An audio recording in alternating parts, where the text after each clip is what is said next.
Ladies and gentlemen, Gungan Shorts, we got an important special announcement here on Arnold Holonet News. The only news you'll ever need because you have no other choice, and that is start hoarding now! That is right, ladies and gentlemen. It's time to put the ink on the paper. It's time to dot the T's and cross the I's. As I like to say, we have the bonus event happening here very shortly in Star Wars Galaxy Heroes, and there's some fine-tuning on some speculative information. CG still hasn't, to my knowledge, come out and officially confirm this, but you know, it's the best we have to work with right now. I want to make sure you guys are ready to go for this event, and also some change that happened to our speculation since the last time we had the data mine discussion here.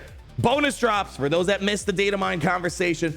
There's a lot of free Zeta materials, Kyros tech stuff, Omegas that are being given away, as well as shards for the Gungans if you haven't made any progress towards them whatsoever, starting on June 3rd. So we are about 3 days-ish away from now to get to that point. And depending on what energy you're going to spend, you're going to get a couple of different things depending on that. However, we were running with an assumption before, because again, we're all kind of speculating on how this is going to work, that it's going to be similar to Jedi Knight Cal, where as long as you had one of his requirements at 7 stars, you were able to get Zetas. So if you had Baby Cal, you got Zetas. If you had Marin, you had Zetas.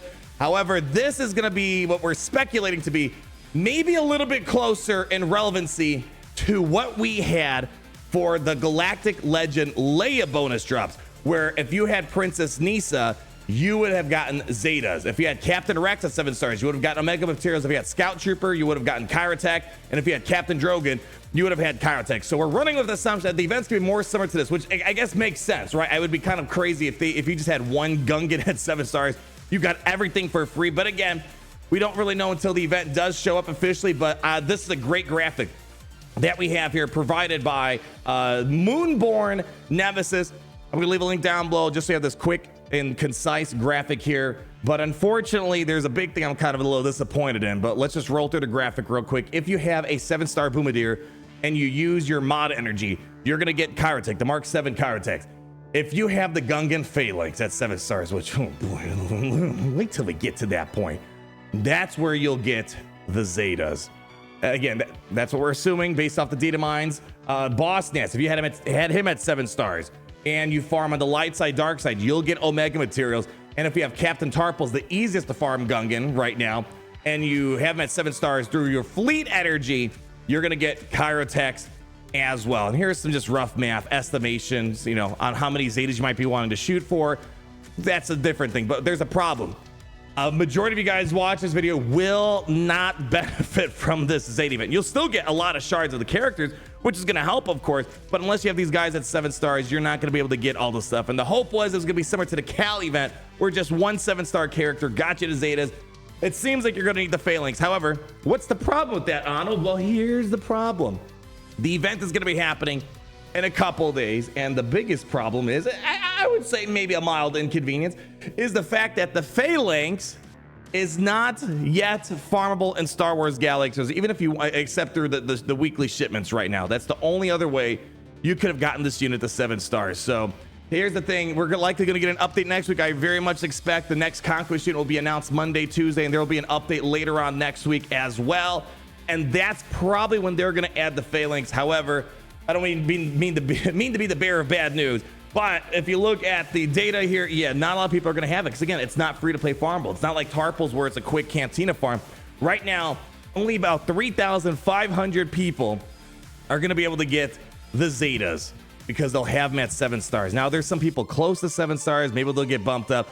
But unfortunately, majority of folks out there, because we aren't whaling hard enough, apparently, the 282,000 of the rest of the people in the game aren't going to be able to get the Zetas. So kind of a bit of a bummer in regards to that. However, they did repeat this lay event, I believe, a few times. So even if you're not going to get it now, they likely will run it in the future. Again, as we just kind of got to just speculate off of data mines and previous instances of all this. And I guess the good news on top of that is, even if you do not have all these Gungans at 7 stars, or a variety of them, one of them, you'll still get the shards working towards that. So if you don't have them at 7 stars, you'll still be able to pick up on some of these shards on top of that. So maybe the next one event comes around, you'll be ready. So nonetheless, if you want to capitalize on getting your Gungans up and running, or you're going to capitalize on all the freebies they're going to give out with the Zetas, the Kyros, the Omegas, and all that stuff. You want to start getting your energy hoarded up now. So today is when you're going to want to start at the very earliest to get your energy hoarding, trying to get to that 1,000 energy threshold that you can cap out at. And then when June 3rd comes around, dump it all out, baby. So even though it's a bit unfortunate that you can't get the Zetas, being able to get as many Jar Jar shard requirements now without having to do it later is kind of a big deal, especially with the Naboo raid coming around the corner here. You're going to want to be able to get as much done as possible. And we don't have the exact math. The drop rates could definitely vary a little bit here. However, we're going based off some previous instances. The drop rates from previous times were about 3% per energy spent here. However, there was a bug. I don't know if it's still a bug right now, but if you were doing a GL ticket farm, it would double your drop rate. So something to put out there, because some people were able to hyperspeed their Captain Rex farms, their Nisa farms, and all that other stuff just because of that little glitch. So I don't know if it's still there. People keep talking about it. I haven't been able to test it out myself because when these drops come, I'm usually not doing any farming for Galactic Legend tickets at that point, but just want to throw that on your radar here. Ah, man, really unfortunate that the Zeta thing is a little bit more challenging to get than the Jedi Knight Cal stuff that we had not too long ago. Anyways, I want to move on to the next thing. Some other interesting little tidbits I want to get on your radar for the weekend. Queen Amidala in the game this week. She's already doing some interesting stuff pre-Omicron, pre-Datacron, and with her Omicrons and Datacrons, well, I'm already seeing an immediate impact where my opponents couldn't even like break into a dent on the team. So curious to see how that works. However, I was curious about the unlock rates, and I think this is and I'm a little upset about the Zeta thing and how you can't even farm the Phalanx, and you need the Phalanx at 7 stars to get the Zetas, and a whole different point of conversation there. I want to say, I think there's a correlation, a trend with some of the recent conquest stuff. Now, it's hard to really kind of give credit to what factor is at work here, but Bane, before Queen Amidala, was the most unlocked day one conquest unit, and that says a lot. Number one, people are hoping the characters will be good. He's bangalicious, and I think he's going to continue being one of the most acquired conquest characters and the most powerful conquest character. However, Bane is also a fairly easy, relatively speaking, to majority of the conquest that we've had in the game. But Queen Amidala, big shout out to Kanan88 for putting this little graphic here together. We have a new record, even though we just had a record, where here Queen Amidala is the most unlocked day one conquest character, which again exceeds where Bane was about 15,000. They moved up 20,000 Queen Amidala unlocks, and this might be because of a variety of factors. You know, Kanan also highlighted some of this. Number one, there's a raid coming around the corner, and you know what, she's gonna be part of it, and you want to try to maximize your score, get as many rewards for your guild, all that fun stuff. However, I think there's another factor, and it maybe ties into Bane. I feel like Bane gave people a boost of inspiration to work through conquest, paired with the fact that the past two conquests have been relatively easy compared to previous ones. I'm wondering if maybe that motivation for conquest kind of trickled in to the Queen Amidala conquest as well, giving the courage, inspiration to keep pushing through. And furthermore, people are probably trying to get the remaining shards to get their Bane, so they had an incentive to work hard on Queen Amidala as well. So I just want to say this, I'm hoping that we keep seeing this trend. You know, more people getting conquest characters as much as possible. I mean, you could see, you know, even some of these characters, man. Wait a second, that's not right. No, hold on. 20. So we have 20,000 here. Wow, Trench and Boba Fett barely. That's crazy. Hold on. I'm curious right now. Let me go ahead. Check this out. Is Boba Fett, Sign of Jango, and Trench still there? I mean, it makes sense. They're just not that good. Boba Fett, Sign of Jango. Let's go to player data. All right, and how many people have it? All 50. So what is that? 129,000 here. Hold on a second. 129,000, and this graphic is showing how many again?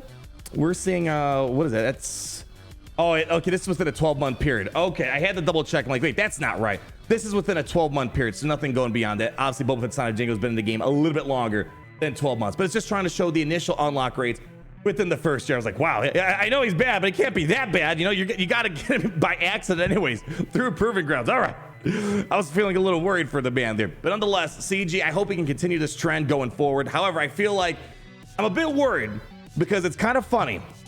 More people have Queen Amidala unlocked than Padawan Kenobi and Master Qui-Gon. Granted, it'll only be a couple month issue. After about 6 months, we'll probably see that go a little bit higher, but it's kind of funny that, you know, more people have Queen Amidala than things like Padawan Kenobi. So if you go ahead and take a look at the player data for Padawan Kenobi, right now, there's only about 4,950 folks with a Padawan Kenobi at 7 stars. You know, if you want to maybe combine the, you know, the 6 and 5, all right. So what is that? You're probably at closer to like, you know, 13, 14. Let's just round up to 14,000 people. So more people have Queen Amidala than a 5, 6, 7 star Padawan Kenobi or Master Qui-Gon. You have what? Let's say 7,000. Let's just round it up like 8,000, 9,000. So it's kind of a funny little situation going on here. It's kind of a first where you get a Conquest character, but you need these 2 brand new marquee characters that just came out right before her unlock cycle. So kind of a funny situation going on here, but nonetheless, I think what's really important is the fact that people are getting these Conquest characters day one more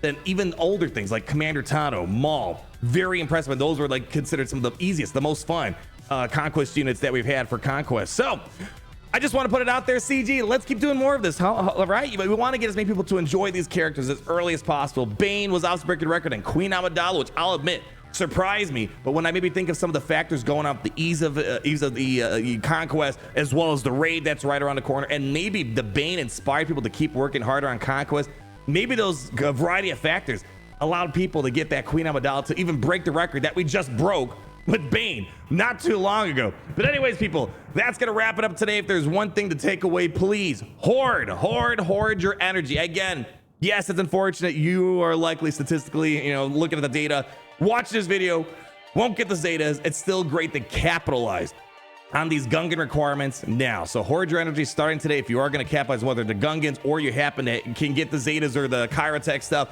Nonetheless, that's what we're here to do, people, to make sure you're on top of your game, dominating the multiversal video gaming realm. But until the next time I meet everyone, please leave that like, comment down below, subscribe so you're not missing a thing, and always remember how it's great to be in the Empire today.